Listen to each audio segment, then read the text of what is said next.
Hello നമസ്കാരം, എല്ലാവർക്കും ഇന്നത്തെ വീഡിയോയിലേക്ക് സ്വാഗതം. ആദ്യം തന്നെ എല്ലാവർക്കും അഡ്വാൻസ് ഹാപ്പി ഓണം. ഓണം ഇനി അടുത്തെത്തി, നാളെ തിരുവോണമാണ്. അപ്പോൾ ഈ ഒരു സമയത്ത് സലൂണിലൊക്കെ പോയി നമ്മൾ തിരക്ക് കൂട്ടി ഫേഷ്യലോ കാര്യങ്ങളോ ഒന്നും ചെയ്യാൻ നിൽക്കാതെ നമുക്ക് വീട്ടിൽ തന്നെ ഒരു ഓണം സ്പെഷ്യലായിട്ടുള്ള ഫേഷ്യൽ ചെയ്താലോ? അപ്പോൾ ഇന്നത്തെ വീഡിയോ എന്ന് പറയുന്നത് ഓണം സ്പെഷ്യൽ ഫേഷ്യലാണ്. പെട്ടെന്ന് തന്നെ വീഡിയോയിലേക്ക് പോകാം.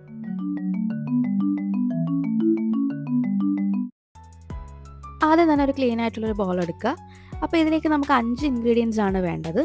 ആദ്യത്തെ ഇൻഗ്രീഡിയൻ്റ് എന്ന് പറയുന്നത് നമ്മുടെ ചെറുപയർ പൊടിച്ചതാണ് എടുക്കുന്നത്. ചെറുപയർ ഇല്ലെങ്കിൽ അരിപ്പൊടി ആയാലും മതി, രണ്ടും സെയിം എഫക്റ്റ് തന്നെയാണ് തരുന്നത്. ഈ ഒരു ചെറിയ ടീസ്പൂണിൻ്റെ അളവിൽ മാത്രം മതി നമുക്ക് പയർ പൊടിച്ചത്. ഇനി അടുത്ത ഇൻഗ്രീഡിയൻ്റ് എന്ന് പറയുന്നത് റോസ് വാട്ടറാണ്. അപ്പോൾ റോസ് വാട്ടറിൻ്റെയും ചെറിയൊരു പോർഷൻ മാത്രം മതി.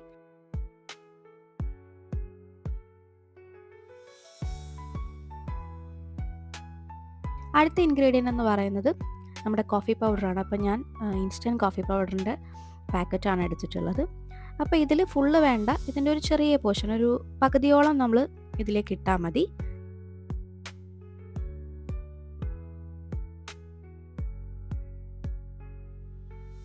ഇനി അടുത്തത് ഓട്സ് ആണ്. ഓട്സും ഈ ഒരു സ്പൂണിൻ്റെ അളവിൽ നമുക്ക് എടുക്കാം.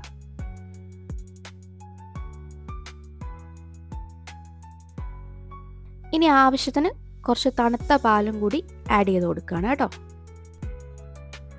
ആവശ്യത്തിന് ഞാൻ പറഞ്ഞത് ഒരുപാടങ്ങ് കട്ടിയായി പോകരുത്, ഒരുപാടങ്ങ് വെള്ളം പോലെ ആയി പോകരുത്, ഒരു മീഡിയം കൺസിസ്റ്റൻസിയിൽ വേണം നിൽക്കാൻ. അപ്പോൾ ആ ഒരു പരുവത്തിന് നമുക്ക് ഇത് നന്നായിട്ട് മിക്സ് ചെയ്തെടുക്കാം.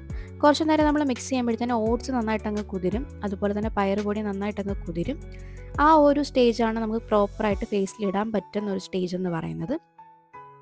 അപ്പോൾ ഇനി നമുക്കിത് ഫേസിലേക്ക് ഇട്ട് കൊടുക്കാം.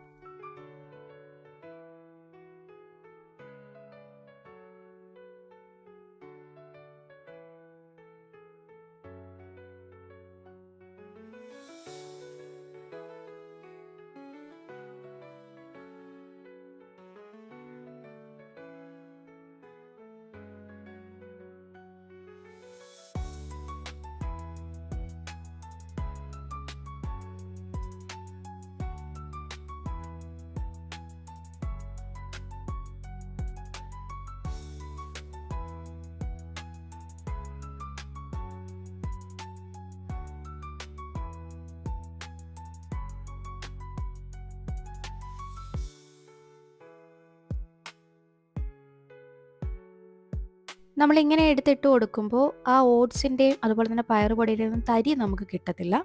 അപ്പോൾ അത് മാത്രമായിട്ട് നമുക്ക് കൈ കൊണ്ടൊന്ന് എടുത്തിട്ട് അത് വെച്ച് നന്നായിട്ടൊന്ന് സ്ക്രബ് ചെയ്ത് കൊടുക്കാം. ഇത് കുതിർന്നിരിക്കുന്നത് കൊണ്ട് തന്നെ ഓവറായിട്ട് ഹാർഡല്ല, സ്ക്രബ് ചെയ്യുമ്പോൾ ഭയങ്കര സോഫ്റ്റായിട്ട് തന്നെയാണ് ഇതിരിക്കുന്നത്. പിന്നെ മാത്രമല്ല, സ്കിന്നിൽ ഓവറായിട്ടിട്ട് ഇങ്ങനെ ഉരയ്ക്കുന്നതും ശരിയായിട്ടുള്ളൊരു കാര്യമല്ല, സ്കിൻ ഡാമേജ് വരും. അതുകൊണ്ട് അത് കുതിർന്നതിന് ശേഷം മാത്രം നമ്മൾ ഇങ്ങനെ ചെയ്യുന്നതാണ് നല്ലത്. അപ്പോൾ അത് സ്ക്രബ് ചെയ്യുമ്പോൾ പ്രോപ്പറായിട്ട് നമ്മൾ 2 കൈയും വെച്ച് തന്നെ എല്ലാ ഏരിയയിലും, പ്രധാനമായിട്ടും ഡെഡ് സ്കിന്നൊക്കെ ഉള്ള ഏരിയ ഒന്ന് കോൺസെൻട്രേറ്റ് ചെയ്ത് നന്നായിട്ടൊന്ന് മസാജ് ചെയ്ത് കൊടുക്കുക. ഒരു 5 to 10 മിനിറ്റ്സ് നമ്മൾ പ്രോപ്പറായിട്ട് ഈ രീതിയിലൊന്ന് മസാജ് ചെയ്യണം.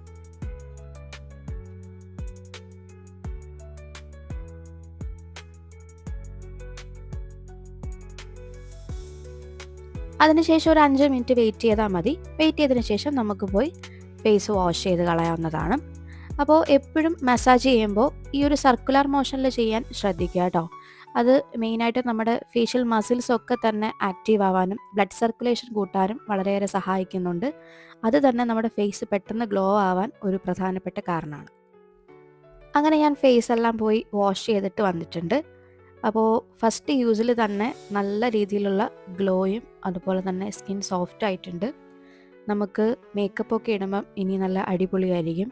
കാരണം സ്കിൻ എപ്പോഴും ക്ലിയർ ആയിട്ടിരുന്നാൽ മാത്രമേ നമ്മൾ നന്നായിട്ട് ഒരുങ്ങുമ്പോൾ നമുക്കത് പ്രോപ്പറായിട്ട് വിസിബിളി പുറത്ത് കാണാൻ സാധിക്കുകയുള്ളൂ. സ്കിന്നിൽ ഫുള്ള് ഡേർട്ടും അതുപോലെ തന്നെ ഡെഡ് സ്കിന്നൊക്കെ ആണെങ്കിൽ നമ്മളിനി എത്ര മേക്കപ്പ് ചെയ്താലും ഭംഗി ഉണ്ടാവത്തില്ല. അപ്പോൾ ഇത്രയേ ഉള്ളൂ ഇന്നത്തെ വീഡിയോ.